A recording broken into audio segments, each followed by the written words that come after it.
بسم اللہ الرحمن الرحیم۔ اللہ کے نام سے شروع جو بڑا مہربان نہایت رحم کرنے والا ہے۔ لاکھوں کروڑوں درود پاک خاتم النبیین حضرت محمد مصطفیٰ صلی اللہ علیہ وآلہ وسلم پہ۔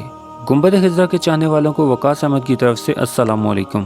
ایک شخص امام ابو حنیفہ رحمۃ اللہ علیہ کے پاس آیا اور کہنے لگا، میں نے گھر میں رقم دفن کر رکھی تھی مگر اب وہ جگہ یاد نہیں آتی جہاں وہ رقم دفن تھی۔ اگر میں سارے گھر کو کھودوں تو اس میں مشقت زیادہ ہے، لہٰذا کوئی تدبیر بتائیے کہ وہ جگہ یاد آ جائے۔ امام صاحب رحمۃ اللہ علیہ نے اول تو انکار کیا کہ بھائی یہ کوئی شرعی مسئلہ نہیں ہے جس کا میں جواب دوں، لیکن جب اس شخص کا اصرار بڑھا تو امام ابو حنیفہ رحمۃ اللہ علیہ نے فرمایا کہ آج رات نیت کر لو کہ جب تک وہ جگہ یاد نہیں آئے گی اس وقت تک نماز نوافل ہی پڑھتا رہوں گا، چاہے صبح ہی کیوں نہ ہو جائے۔ امام صاحب رحمۃ اللہ علیہ نے فرمایا وہ جگہ یاد آ جائے گی۔ چنانچہ اس شخص نے اس نیت سے نماز پڑھنا شروع کی اور دوسری ہی رکعت میں وہ جگہ یاد آ گئی اور اس نے نماز مکمل کر کے رقم نکال لی۔ صبح کو امام صاحب کو یہ واقعہ سنایا تو آپ امام ابو حنیفہ رحمۃ اللہ علیہ نے فرمایا یہ شیطان نے بھلا دیا تھا، پھر اس کو کب گوارا کہ تم تمام رات عبادت میں مشغول رہو، اس لیے اس نے فوراً یاد دلا دیا، مگر تم کو چاہیے تھا کہ یاد آنے کے بعد بھی بطور شکرانہ نوافل پڑھتے رہتے اور شیطان کو ذلیل کرتے رہتے۔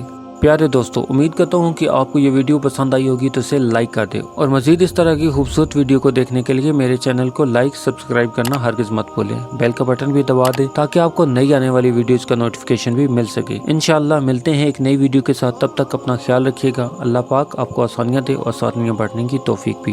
اللہ حافظ۔